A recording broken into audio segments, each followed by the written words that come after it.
Hi and welcome to the EconData data query tutorial. In order to register, we click the Explore button and then we follow the register link on the sign up page. We then fill in the registration form. Note the requirements for the password: a minimum of 8 characters, 1 number, 1 special character and 1 capital. We then specify the intended use of the account, which may be private research, public sector research, for example a university, or commercial research if you're working in a commercial setting, such as a bank.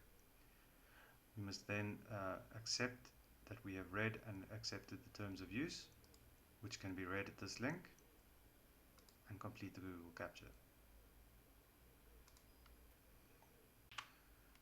Once registration is complete, you will receive an automated email welcoming you to the EconData platform.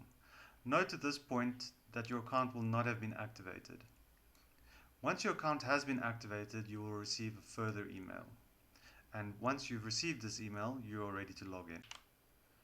If once your account is activated and you log in,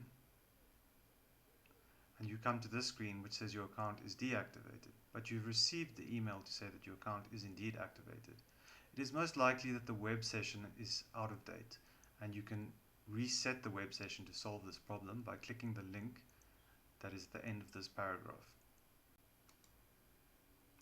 Now when you log in, you should be able to log in successfully. To log in, we click on the Explore button and log in. Once logged in, we are ready to do a data query. Let's take a look at the mining data from StatsSA. We can see that the most recent vintage is for the last observation of March 2022. We'll take a look at total, including and excluding gold. Once we've selected the series we're interested in looking at, we click Submit and the data is returned in a table on the right. We can see that the relevant dimensions for each data key or data code are presented below, with the data underneath that. We can also see a plot of the data, and we can select individual series or series together.